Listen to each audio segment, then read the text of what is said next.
పరిశుద్ధ గ్రంథంలో నుండి సామెతల గ్రంథం 21వ అధ్యాయం. సామెతల గ్రంథం 21వ అధ్యాయము 14వ వాక్యాన్ని మనము చదువుకుందాం. 14వ వాక్యం. చాటున ఇచ్చిన బహుమానము కోపము చల్లార్చును, ఒడిలో నుంచబడిన కానుక మహాక్రోధమును శాంతిపరచును. దేవుని నామానికి మహిమ కలుగును గాక. కాబట్టి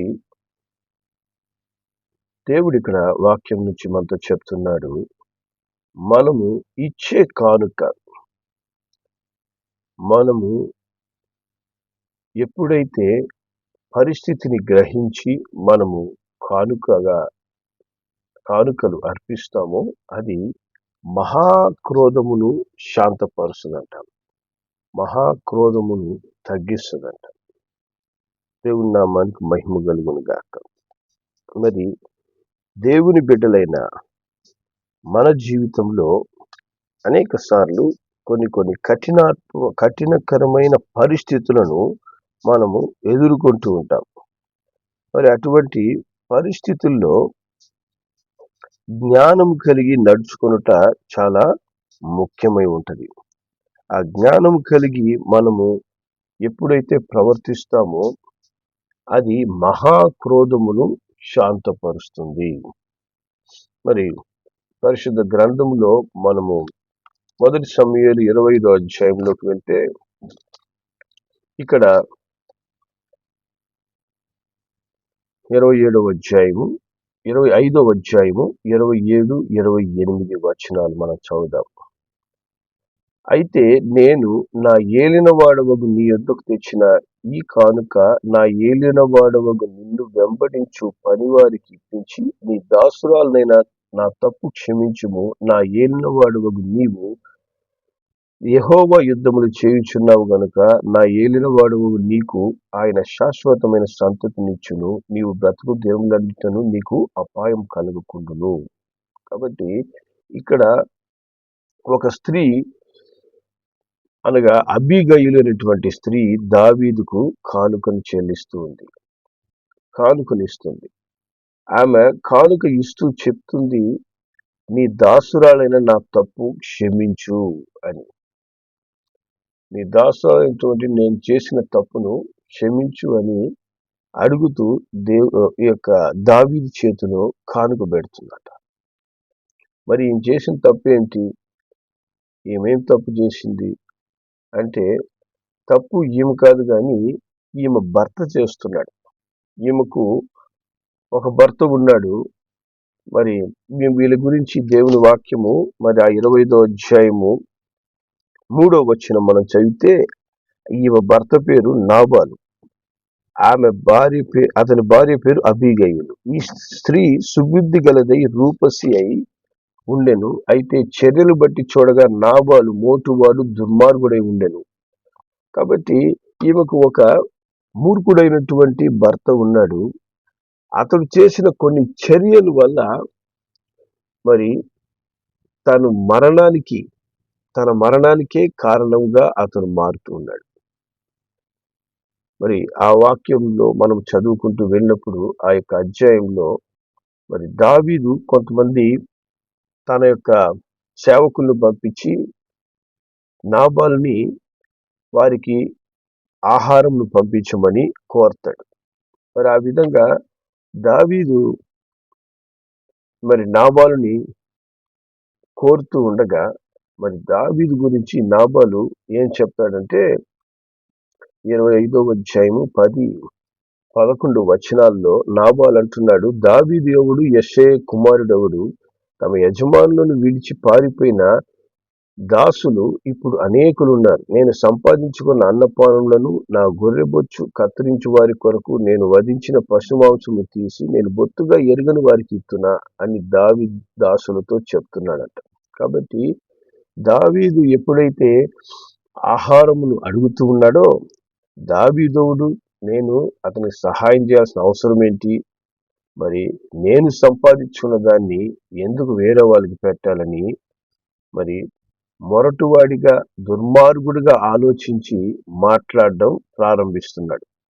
మరి దావీదు వారి యొక్క సేవకులు ఏం చేశారంటే అరణ్యంలో వారి యొక్క గొర్రెలకు కాపుదలుగా వారు నిలబడ్డారు అని దేవుని వాక్యం చెప్తుంది. 16 వచనం 25-16లో మనం చదివితే, మేము గొర్రెలు కాయుచున్నంతసేపు వారు రాత్రింబగళ్ళు మా చుట్టూ ప్రాకారముగా ఉండిది. కాబట్టి ఈయనకున్నటువంటి గొర్రెలు, మేకలు ఇవన్నిటిని కూడా మరి ఎటువంటి క్రూర మృగాలు తినకుండా అరణ్యంలో మరి దావీదు వారి యొక్క వారితో ఉన్నటువంటి సేవకులు కాపాడినారట. మరి ఆ సమయంలో జరుగుతున్నటువంటి ఆ యొక్క పండుగలో మరి గొర్రె బొచ్చు కత్తిరించే ఆ పండుగ సమయంలో దావీదు ఆహారాన్ని కొంచెం సహాయంగా పంపించమన్నప్పుడు ఇతడు మూర్ఖుడిలాగా మాట్లాడి దావీదుకు నేను ఎందుకు సహాయం చేయాలా అనేటువంటి మాటలు మాట్లాడగా అక్కడ దావీదు ఒక నిర్ణయం తీసుకుంటున్నాడు. మరి ఎప్పుడైతే ఈ మాటలు దావీదుకు పనివారు తెలియజేస్తున్నారో 12-13 వచనాల్లో దావీదు పనివారు వెనుకకు తిరిగి వచ్చి దోవ పట్టుకొని పోయి అతనికి మాటలన్నీ తెలియజేసేది. అంతటా దావీదు వారితో, మీరందరూ మీ కత్తులను ధరించుకొనుడనగా వారు కత్తులు ధరించుకొనిది. దావీదు కూడాను కత్తి ఒకటి ధరించెను. దావీదు వెనక దాదాపు 400 మంది బయలుదేరగా 200 మంది సామాను దగ్గర నిలిచింది. కాబట్టి ఇక్కడ దావీదు ఏం చేస్తున్నాడు, ఎప్పుడైతే మూర్ఖుడులాగా నాబాలు మాట్లాడాడో నాబాలుని ఏ విధంగా చంపివేయాలి అని ఆయనతో పాటి 400 మంది బయలుదేరారు. మరి ఎంత కఠినమైన పరిస్థితి నాబాల్ జీవితంలో వచ్చింది తన నోటి మాట వలన. చాలాసార్లు మన జీవితాల్లో కూడా మన నోటి మాటలు సమస్యలు సృష్టిస్తాయి. చాలా మంది నోర్లు ఎలా ఉంటాయంటే సమస్యలు తగ్గించే నోరు కాదు, సమస్యలు పెంచి పోషించే నోరుగా, వారి క్రియలు మూర్ఖపు క్రియలుగా, మరి సమస్యను పెంచే క్రియలుగా మారిపోతుంటాయి. నాబాలు యొక్క మూర్ఖత్వము తన ప్రాణంకే హానిగా మారింది. తన ప్రాణమే మరి తీసేందుకు ఆ దేశపు రాజు 400 మందితో బయలుదేరాడంట. మరి అటువంటి కఠినమైన పరిస్థితిని మార్చగలిగినది ఏంటంటే జ్ఞానము కలిగిన తన భార్య చేసినటువంటి క్రియ. అబీగయిలు జ్ఞానము కలిగి తన భర్త మీద వచ్చిన ఆపద నుంచి ఆయనను తప్పించడానికి మరి దావీదు యొద్దకు కానుక తీసుకువెళ్తుందంట. ఏం తీసుకువెళ్తుంది? 18వ వచనం మనం చదివితే దాంట్లో 25-18, అందుకు అబీగయిలు నాబాలుతో ఏమీ చెప్పక త్వరపడి 200 రొట్టెలను 2 ద్రాక్ష తిత్తులను వండిన 5 గొర్రెల మాంసమును 5 మానికల వేయించిన ధాన్యమును 100 ద్రాక్ష గెలలు 200 అంజూరు పడలు గార్ధవమును మీద వేయించి, మీరు నాకంటే ముందుగా పోడి నేను మీ వెనక వచ్చేదనని తన పనివారికి ఆజ్ఞ ఇచ్చిందంట.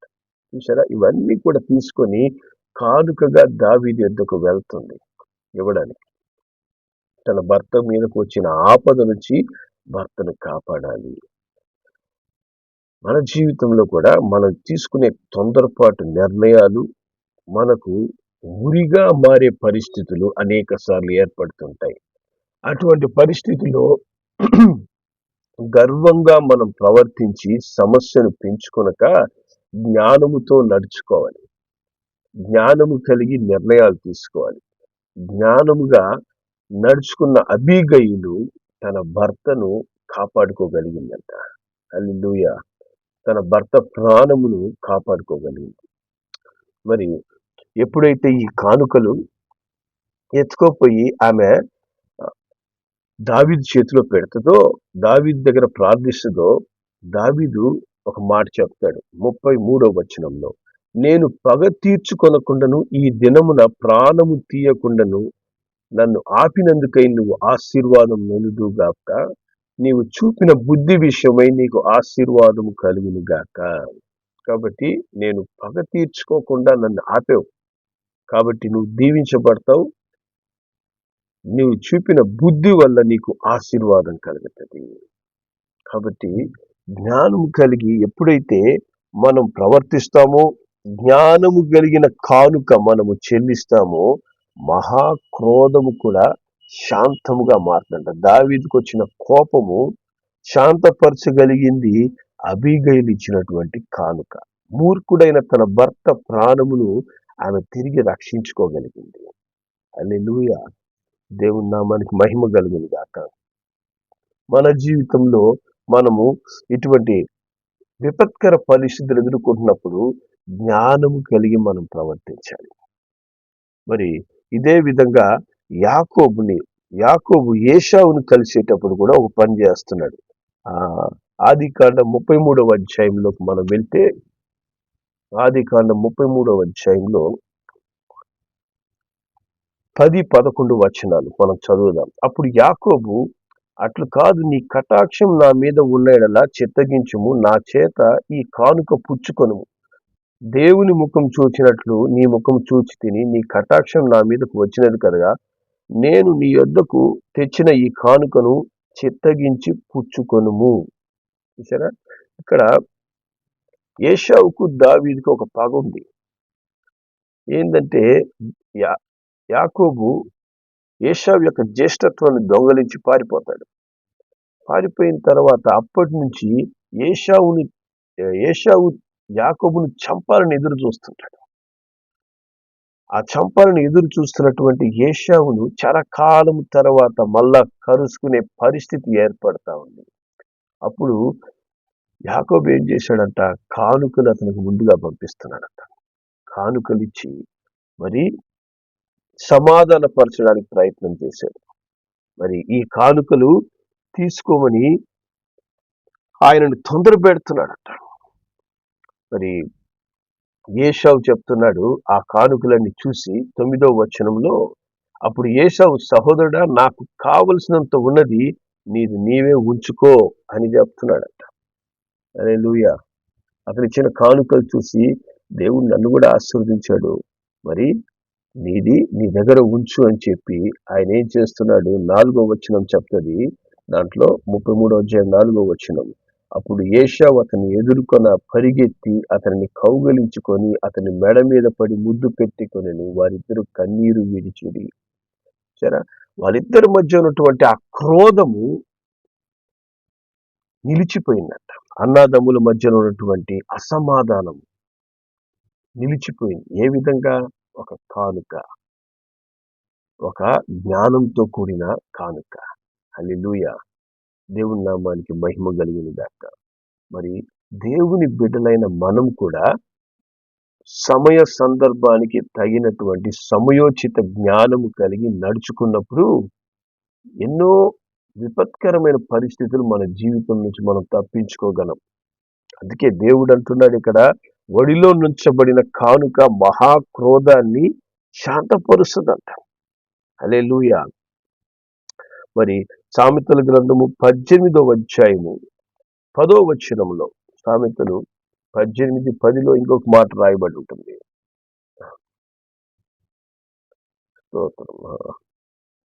18వ అధ్యాయం 16వ వచనం మనం చదువుదాం. 16వ వచనంలో ఇంకొక మాట రాయబడి ఉంటుంది. ఒకడు ఇచ్చు కానుక వానికి వీలు కలగజేయును, అది గొప్పవారి ఎదుటకి వారిని రప్పించును. కాబట్టి మనం ఇచ్చే కానుక మనకు మార్గాన్ని సరళం చేస్తుందట, వీలు కలగజేస్తుంది, అది గొప్పవారి ఎదుటకు మనల్ని రప్పిస్తుంది. హల్లెలూయా. మనము జ్ఞానం కలిగి ప్రవర్తించే ప్రవర్తన మనకు విరోధంగా ఉన్నటువంటి క్రోధమును తప్పిస్తుంది. మనం ఇచ్చే ఈ కానుక మరి సమాధానాన్ని తీసుకొని వస్తుంది. కాబట్టి దేవుని బిడ్డలైన మనము జ్ఞానము కలిగి కొన్ని పరిస్థితులను ఎదుర్కొనే వారిగా మనం ఉండాలి. నేను ఎందుకు ఇవ్వాలి, ఎందుకు చేయాలి, ఎందుకు నన్ను నేను తగ్గించుకోవాలి అనే అహంకారంతో కూడినటువంటి నాబాలు మాటలు.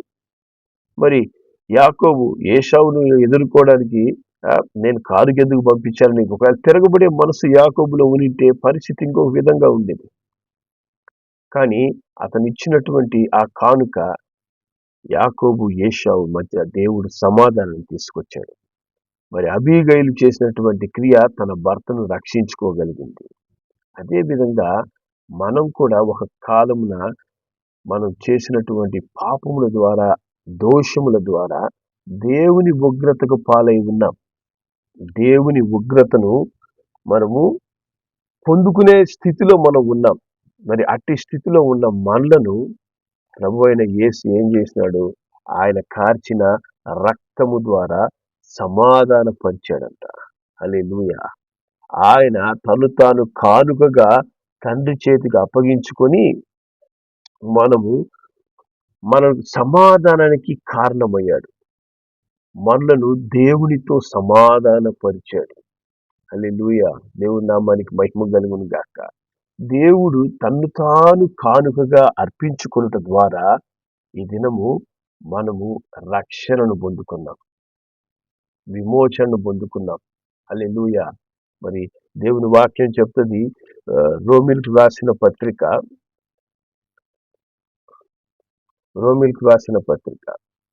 5వ అధ్యాయం 8, 9 వచనాలు మనము చదువుదాం. అయితే దేవుడు మన ఎడల తన ప్రేమను వెల్లడిపరుస్తున్నాడు. ఎట్లనగా మనం ఇంకను పాపులమై ఉండగానే క్రీస్తు మన కొరకు చనిపోయాడు. కాబట్టి ఆయన రక్తం వలన ఇప్పుడు నీతిమంతులుగా తీర్చబడి మరి నిశ్చయముగా ఆయన ద్వారా ఉగ్రత నుండి రక్షించబడుదుము. కాబట్టి దేవుని యొక్క క్రోధము, పాపము చేయుట, దేవునికి విరోధమైన క్రియలు చేయుట ద్వారా మనము దేవుని ఉగ్రతను పొందుకున్నామంట. దేవుని కోపముతో దేవుడు పాపములను వచ్చే జీతం ఏంటి? మరణం. మనం పొందుకోవాల్సినటువంటి నిత్యమైన శాశ్వతమైన మరణం నుంచి మనల్ని తప్పించడానికి ప్రభు అయిన యేసు తను తాను కానుకగా భక్తిహీనమైన మన కొరకు అప్పగించుకున్నాడు. ఆయన భక్తిహీనమైన మన కొరకు తన్ను కానుకగా దేవునికి అప్పగించుకోవడం వల్ల మనమేమయ్యాము? దేవుని ఉగ్రత నుంచి ఆయన రక్తం వలన తప్పించబడ్డాం. ప్రభు అయిన యేసు కార్చిన రక్తము కానుకగా దేవుని యొద్దకు వెళ్ళడం వల్ల మనము నీతిమంతులుగా మారి దేవునితో మనము సమాధానపరచబడే అనుభవాన్ని మనం అనుభవించాం. మరణం నుంచి మనం జీవములోనికి దాటాం. మనము ఈ దినము రక్షించబడి మరి దేవుని యొక్క ప్రతి ఆశీర్వాదానికి అర్హులమయ్యాం. మరి అట్టి గొప్ప ధన్యత, భాగ్యాన్ని ప్రభు అయిన యేసు తన్ను తాను నీ కొరకు కానుకగా అర్పించుట ద్వారా మనకు రక్షణ, విమోచనను కలగజేశాడు. ప్రతి అపరాధముల్లో మనం చచ్చిన వారిగా ఉండగా ఆయన తనతో కూడా మనల్ని బ్రతికింపజేశాడంట. అట్టి ప్రభు అయిన యేసుకు నువ్వు ఏ కానుక చెల్లిస్తున్నావు? ఎంత కానుక ఇస్తే ఆయన ఇచ్చిన రక్షణకు సమానమవుతుంది? ఆయన అనుగ్రహించినటువంటి విమోచనకు సమానమవుతుంది. అబీగయిలు జ్ఞానముతో మరి ఇచ్చిన కానుక తన భర్తను రక్షించుకోగలిగింది. యాకోబు జ్ఞానంతో ఇచ్చిన కానుక తన్ను తన కుటుంబమును ఏశావు యొక్క కోపము నుంచి మరి సమాధానపరచగలిగింది. యేసు ప్రభు నీ కొరకు నా కొరకు కానుకైనందువల్ల మన ఆత్మలు ఈ దినము రక్షించబడ్డాయి. హల్లెలూయా! మరి అట్టి శాశ్వత కృపను మనం పొందుకున్నందుకు మళ్ళీ మనం కానుకగా దేవునికి అర్పించుకుంటున్నామా? నీ జీవితం యేసయ్యకి అర్పించి ఉన్నావా? నీ కొరకు తను తాను కానుక అయినటువంటి ఆ యేసుకు నువ్వేమిస్తున్నావు? ఆ యేసయ్యకు నీ జీవితంలో ఏ స్థానం ఉంది? అన్నిటికంటే చివరి స్థానం యేసయ్యకి పెడుతున్నామా? మనము నాబాలు స్థానంలో ఉన్నాం, యాకోబు స్థానంలో ఉన్న కాలంలో మొరటు వాళ్ళుగా, మూర్ఖులుగా, దేవునికి లోబడని వారుగా, ఇష్టానుసారంగా జీవించిన వారుగా, మరి దేవుని భయం లేకుండా ప్రవర్తించిన వారిగా ఉన్న మన కొరకు, నాబాలు కొరకు అబీగయిలు వెళ్తే యాకోబుకు దేవుడి జ్ఞానం ఇస్తే, మనము అపవిత్రులుగా ఉన్నటువంటి మన కొరకు మనము అజ్ఞానులమని ఎరిగి ఆయన మన కొరకు వచ్చి మన కొరకు తను తాను కానుకగా అర్పించుకున్నాడంట యేసయ్య. హల్లెలూయా! ఆ యేసు ఇచ్చిన ఉచితమైన రక్షణ పొందుకున్న నీవు యేసుకు నువ్వేమిస్తున్నావు? నీ జీవితాన్ని కానుకగా ఇచ్చున్నావా? దేవుడు అంటాడు, రోమీయులకు రాసిన పత్రిక 12వ అధ్యాయం మొదటి వచనంలో చెప్తుంది, కాబట్టి సహోదరులారా, పరిశుద్ధమును దేవునికి అనుకూలమైన సజీవ యాగముగా మీ శరీరమును ఆయనకు సమర్పించుకొనుడని దేవుని వాత్సల్యమును బట్టి మిమ్మల్ని బ్రతిమాలు కొనుచున్నాను. ఇట్టి సేవ మీకు యుక్తమైనది. కాబట్టి మీ కొరకు తను తాను ప్రాణమునే కానుకగా అర్పించుకున్న ఆ యేసయ్యకు పరిశుద్ధంగా జీవించేందుకు మిమ్మల్ని మీరు సజీవ యాగముగా, జీవించే యాగములుగా యేసయ్య ఇక మీదట నా కొరకు కానుకైన మీ కొరకు నేను జీవిస్తానంటూ యేసు కొరకు జీవించే తీర్మానం నీలో ఉందా? ఒకరిచ్చే చిన్న కానుకను బట్టి మనం ఏం చేస్తాం? వాళ్ళ కొరకు ఏం చేయడానికన్నా ముందుకు వస్తాం. అరే, నన్ను ప్రేమించి ఈ కానుక ఇచ్చాడే, ఈ కానుక ఇచ్చిందే, ఇంత మంచిగా నాకు సహాయం చేశాడే, ఏం చేయాలి?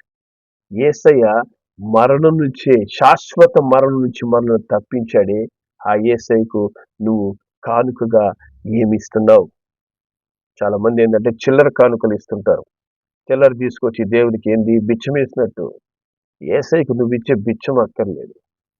ఆయన ఇచ్చినటువంటి కానుకకు, తన ప్రాణం అనే కానుకకు సమానంగా నువ్వు ఏమీ ఇవ్వలేవు. నువ్వు నిజంగా ఇవ్వగలిగింది ఏముంది ఉందంటే నీ జీవితాన్ని యేసయ్యకి అర్పించడమే. అర్పించి దేవుడు నీకు అనుగ్రహిస్తున్న ప్రతి ఆశీర్వాదం నుంచి ఆయనకు ఇవ్వాల్సినటువంటి కానుకను నువ్వు నమ్మకంగా ఇవ్వాలి. ఎందుకంటే ఆయన నమ్మకమైన దేవునిగా మనం రక్షించుటకు తాను కానుకగా అర్పించుకున్నాడు. హల్లెలూయా. అటు దేవుణ్ణి మనం ఘనపరుస్తూ ఆయనకు లోబడి పరిశుద్ధంగా మనం జీవిస్తున్నామా, లేదా ఆయన నన్ను రక్షించాడు, పరిశుద్ధపరిచాడు, నేను నా ఇష్టానుసారంగా జీవిస్తాను, ఆయనకు నేనెందుకు కానుకవుతాను అని మనము జీవిస్తున్నట్లయితే, దావీదు ఏ విధంగా మరి నాబాలును చంపడానికి సిద్ధపడి వచ్చాడో అదే విధంగా ప్రతి క్రియకు ప్రతిఫలాన్ని మనం దేవుని ఎదురు నుంచి పొందుకుంటాం, మన రక్షణ కోల్పోయినట్లయితే. కాబట్టి జ్ఞానము కలిగి ప్రభు అయిన యేసు చేసినటువంటి శ్రేష్టమైన ఉపకారం, శాశ్వతమైన ఉపకారం అది. అబీగైలు యొక్క క్రియ అప్పుడు నాబాలుని తప్పించగలిగింది. యాకోబు చేసిన క్రియ ఆ క్షరమున ఏశావుతో సమాధానపరచగలిగింది. యేసయ్య చేసినటువంటి క్రియ మనల్ని శాశ్వతముగా రక్షించగలిగింది. ఆ శాశ్వతమైన ఉగ్రత, మరి నిత్య నాశనం అనే నరకము నుంచి మనం తప్పించబడ్డాం. మరి ఆయనకి ఎంత మనం కృతజ్ఞులై ఉంటున్నాం, దేవునికి ఎంత లోబడి ఉంటున్నాం, మనం పరిశీలించుకుందాం. మన జీవితాన్ని సరిచేసుకొని ప్రభువుకి మనం కానుకగా అర్పించుకుందాం. మన జీవితంలో మనం అనుగ్రహించే ప్రతి ఆశీర్వాదాన్ని బట్టి ప్రభువుని ఘనపరుచుతాం. అట్టి కృప ప్రభు మనకు దయచేయునుగాక. ప్రార్థన చేద్దాం. ప్రేమగల మా యేసయ్య, నీకు వందనాలు, స్తోత్రములు చెల్లిస్తున్నామయ్యా. ఒడిలో ఉంచబడిన కానుక మహాక్రోధాన్ని శాంతపరుస్తుంది అని దేవుని వాక్యం సెలవిస్తుంది. మరి తండ్రి, అబీగయలు తన భర్త విషయంలో జరిగినటువంటి పొరపాటును సరిచేయుటకు దావీదుకు కానుకనిచ్చి శాంతపరిచింది. యాకోబు తను చేసినటువంటి తప్పును మరి కప్పిపూచుటకు తన అన్నకు కానుకనిచ్చి సమాధానపరచబడ్డాడు. మరి అదే విధంగా తండ్రి, మేము చేసినటువంటి ఘోరాతి ఘోరమైన అపరాధం నుంచి మమ్మల్ని తప్పించడానికి యేసయ్యా, మీరు కల్వారి శిలువలో మిమ్మల్ని మీరు కానుకగా అర్పించుకోవడం ద్వారా ఈ దినము మేము రక్షించబడ్డాం, విమోచించబడ్డాం నైనా.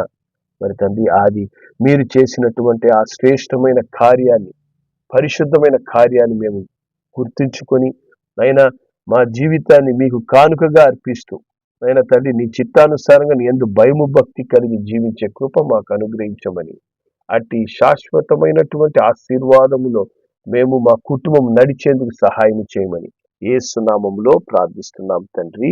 ఆమేన్.